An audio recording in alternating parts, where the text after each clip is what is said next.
Hello and welcome to another episode of Tommy's Trains.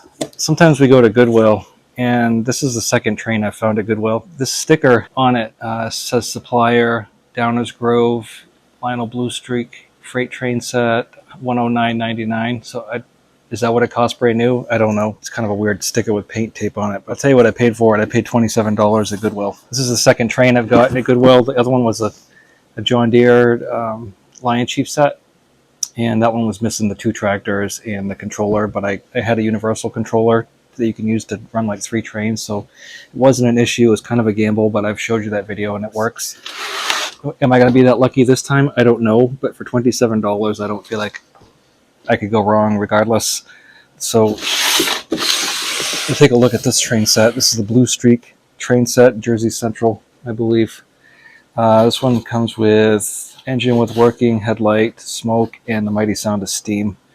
And we've got a 54 by 27 oval. We got the Canadian National car. That's in a lot of stuff. And this Republic one's in a lot of stuff. This Erie Lackawanna short freight cars in a lot of stuff. There's a Burlington gondola in the omnipresent Union Pacific flat car with stakes. So all these pieces of rolling stock are pretty typical in other entry-level train sets that Lionel had put out during the early to late 70s. And it's kind of like a combination of these cars is what you would see mostly. I don't believe I saw a tank car, although there may have been in something, but mostly you get the flat car and a gondola with some cans. So looking at this box, the box is a little beat up, but this is from the 70s, so the fact that it even has a box still is nothing short of a miracle in my mind. There's a couple of holes in it, but overall, it's still in pretty good shape. It's still a box. So we'll have this bunch of trains for sale probably after Thanksgiving. I usually sell whatever I'm selling. If I haven't given it to the church, I will put it up for sale after Thanksgiving for the holiday season. This seems to be when people are shopping for trains, and right now everything's at bargain basement prices, and obviously the month before Christmas everything goes back up, so that's when I sell it. So we got a knife mark here, some little punctures, a little scuffing on the edges, but it's pretty much okay. There's a bit of the styrofoam chomped out of the bottom, so I'll probably just cover that with tape just so it doesn't get any worse. But like I said, the fact that it still has a box to me is in itself amazing. So taking a look at this train, let's see what we got here. So first impressions, it's definitely been used. We'll take a look at some of the wheels. There really isn't a lot of playtime on these wheels looking at these.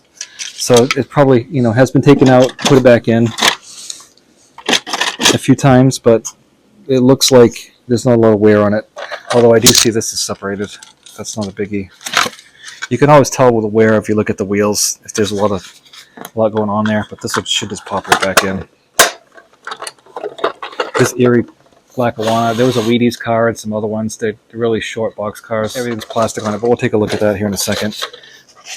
Looking at the track, it's got some patina on it on the sides, but the top of the rails looks pretty good, so there's not a problem there. Somebody had bought extra track for this because I see a diamond. There's a diamond here. That wasn't originally part of the set. It was just an oval, but as you can see, there's a lot of extra track in here, so somebody added to it to make it Crazy 8, as we used to call it. So what I'm most curious about is if this will even run. The connector for the mighty sound of steam is still on it. This connector is still there and it's not broken. So that in itself is amazing. You can see the wiring and the speaker, the pickups. It all looks pretty good. We'll take a look at this piece by piece here. We'll start with the locomotive. It's a little dirty. It's a 242. I want to say this is just like the Wabash train, other than the top is different. It's blue instead of black. But otherwise, it is exactly the same. It's heavier though, but it looks pretty much the same. We'll weigh it out and we'll figure that out. It does have a headlight and it does have smoke, so that would add some weight to it. Looking at the wheels, there's some play wear on there, but it's not bad. The pickups are clean. The springs are still on it. The bogies are still there. The biggest thing for me is the connector was still in one piece. A lot of times, little fingers, little hands, this is so tiny. It's like probably 3/8 of an inch. And then the spade terminal on the other side is, matching. So little fingers, little hands unhooking that's usually one of the first things that gets snapped off from what I've noticed. So a little dirty. Looks like it's been in storage for a while. A little bit of yellowing up here, but I think we can clean that up pretty well. So we'll try giving it a clean. We'll oil it and put it on the track and check it out. 242. Like I said, it looks exactly like the Wabash train, other than it's got some extra features that the Wabash did not. The tender, it's a little heavier. The oil tender, this is an oil tender like the Black River Freight, except the Black River Freight didn't have the whistle or the sound of steam, so this is obviously heavier, but the shell probably is the same. We got metal wheels. They're fast angle wheels on the tender too. Locomotive does not have fast angle wheels, but they don't usually. I haven't seen any locomotives with the fast angles. So the fast angle wheels, you can see it's tapered, and what that does is it lets it ride the track into the corner, so it just seems to ride better. And then you've got these, call it bearings, but they're not bearings. All it is they're needle points on the end of the axles that go into the trucks themselves. And if you put a little bit of graphite in there, it'll run even better, but it makes it spin freer so the train can pull more cars. It does look like a pull bore motor, which is what I would expect to find here. So the tender's actually cleaner than the Locomotive, and it looks pretty good. It doesn't have an operating coupler on it, but it's not bad. So the next car on the train would be this Canadian National, and this one,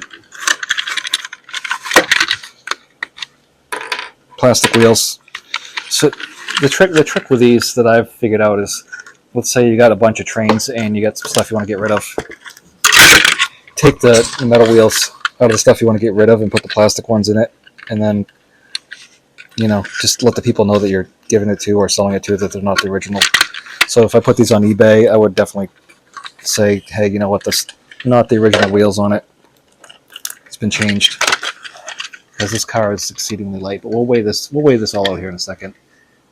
Built 172, so I'm assuming this is also a 1972 train set, but we'll take a look at the book. The omnipresent Union Pacific flat car with the little half spade, little plastic wheels. It's hard to tell sometimes by looking at these wheels because they almost feel like metal when you're just spinning them, but the drop test is a giveaway.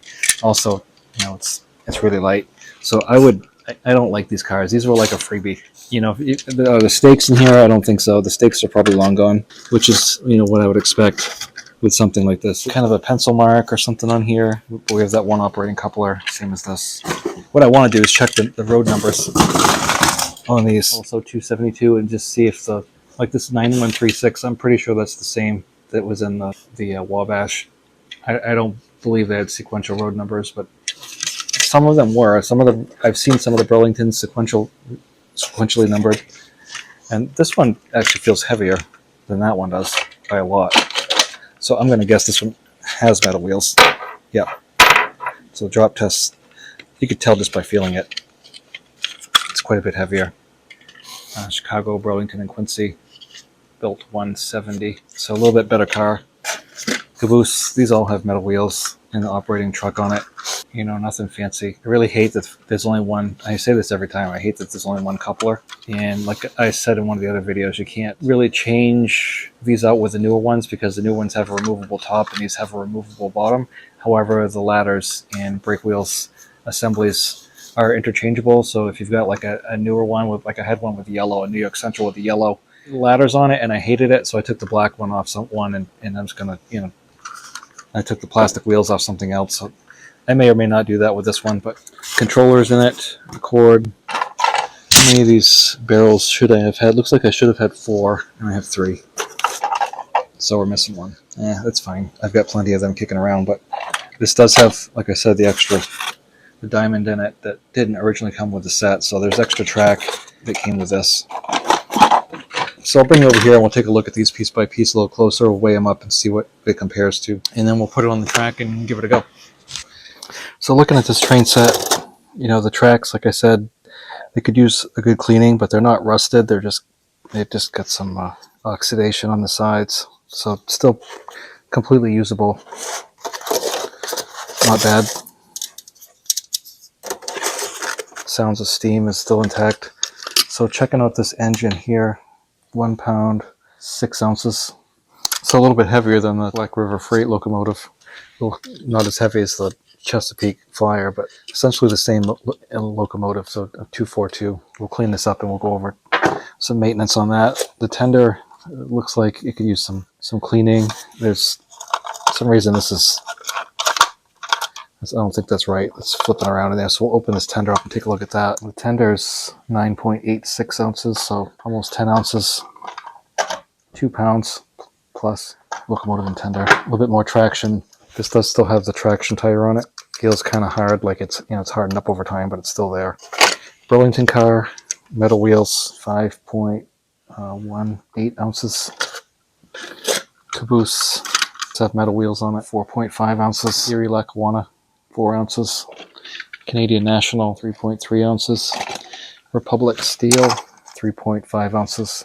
So altogether, this whole set, 52.6 ounces, so 3.3 pounds. All right, let's get into it with this train. Wires are all intact. The wires to the sound of steam from the locomotive are in good shape. So we mostly just need to clean it up, and we'll give it a try from there. So we're just going to get in here. I can already see the crap coming off. Get in here all around the gears. It's already turned black, but it does shine up pretty nice once I get in there. I want to clean the wheels off. Get as much of the junk off the gears as you can. All that yellowing and crap, it does come off. So that's good.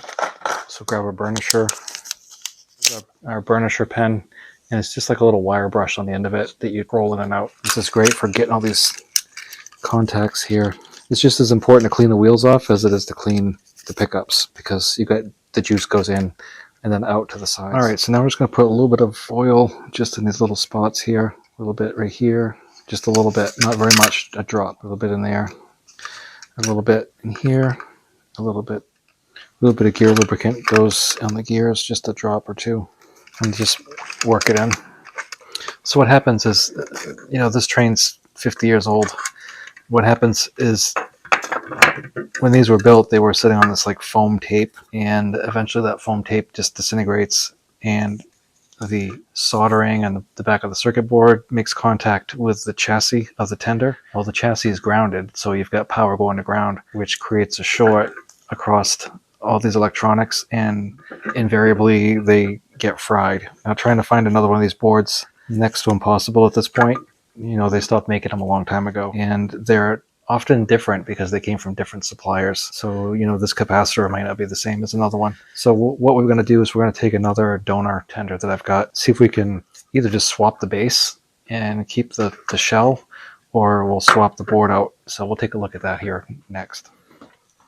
Lionel pretty early on started experimenting with different sounds to make their trains more realistic. In Black River Freight set, I showed you the chug chug, which is basically that little round disc in the tender that has some beans in it. So the faster you go, the faster the beans go. So it loosely emulates the sound of a steam engine and the chugging sounds of a steam engine.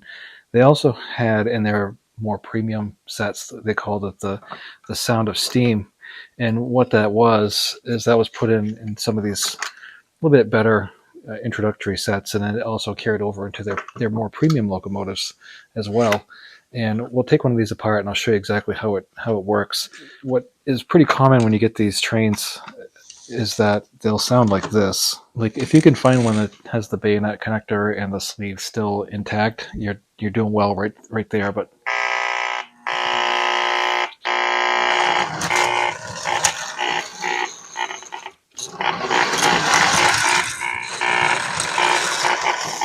so what's happening here is, in these tenders, the way they were built, there's only one screw that holds them on. It's just a little Phillips screw in the front. There's no good way to get that cable out of there either without doing some damage to it. You can see there's a small circuit board here with a speaker, and what happens is, the way these were built, they had some little like foam tape attached to the bottom of it. So you've got a little PC board here, and every time these wheels would make a revolution and activate the smoke unit, there's also a unit in here that would make contact, electricity to flow through, and then out of here and into the tender. And every time that little cam would hit and make contact, you would get this activated, so you get the ch-ch-ch sound. Well, unfortunately, the little foam parts that were adhering this board to this metal thing deteriorated over time. And what happened is at some point you put juice through it, and it went to the tender frame and then to the outer rail, thereby blowing one of these capacitors out of it. And from what I can tell, there were several different types built. And I'm going to open up this other one for the first time just to see if it's any different. This should come out reasonably easily. It's actually different. It looks a little bit the same, but it's really not. You can see the capacitors are in different spots and the way this is all put together. And also, this unit is also free-floating, but you can see that the foam here is almost deteriorated. So it wouldn't be a whole lot longer of using this before something bad happened. So some of the foam is still there, but not really doing that well. And what happened is over time, that foam deteriorated, and then you had a short. And it looks to me like they probably put this bayonet, they ran the wire through, and then put the bayonet on after. So the only real way to address this is to make that hole bigger. And I was thinking I would just change these tender chassis so I could have the Blue Comet. But again, see these cars, even though they look quite similar, the way these components are all put in, they're not the same. So it's not the same circuit board at all. So the safest way to do this is obviously to make the hole bigger in the tender shell. And you can do that a number of ways. And you can see I just made it just big enough to get that blade through. So you can see that this is all just gone. And what had happened is at some point that just shorted out and ruined it. So we're going to just go ahead and put this one. You can, obviously if you want to go to they don't have Radio Shack anymore, but you could go somewhere, maybe online, and just figure out what size these capacitors are, because they do say how many microfarads they are, and you can figure out the resistors by the stripes. And you could desolder them and put new ones on if you are so inclined. You can't really buy these boards anymore, so that's out. So you're pretty much left with finding a donor to take the parts off of. So all I'm doing this for is just so that there's no chance of anybody getting a shock.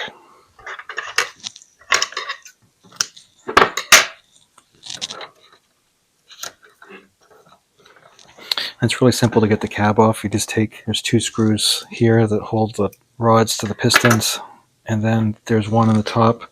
Here's your R unit right here, or your E unit, if you want to call it. And here's your smoke unit, okay? And here's the power coming in to this. Here's your headlight, little bayonet bulbs. So they're part of the smoke unit themselves. But what happens is every time this little thing right here, this little, I don't know what you want to call it, but it's basically the pump or the bellows for your smokestack. Here's your smokestack. Okay, and your fluid's going to go down inside. So you can see that plunges in and out.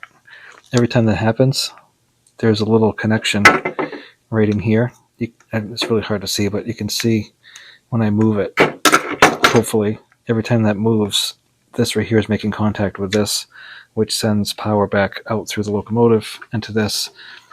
And it's going like this, so you get that. That's your smoke unit and your sound of steam activator. And to put this back together is pretty simple.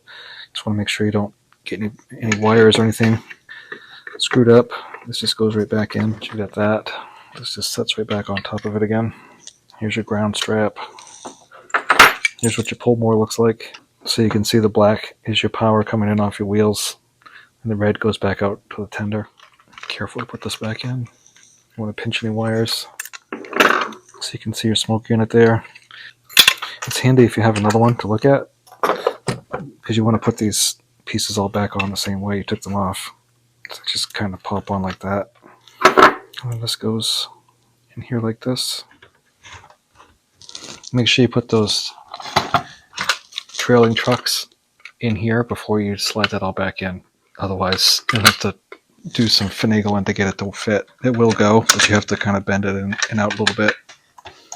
So this came from the Blue Streak set, and I'm probably going to get rid of the Blue Streak set. So that's connected.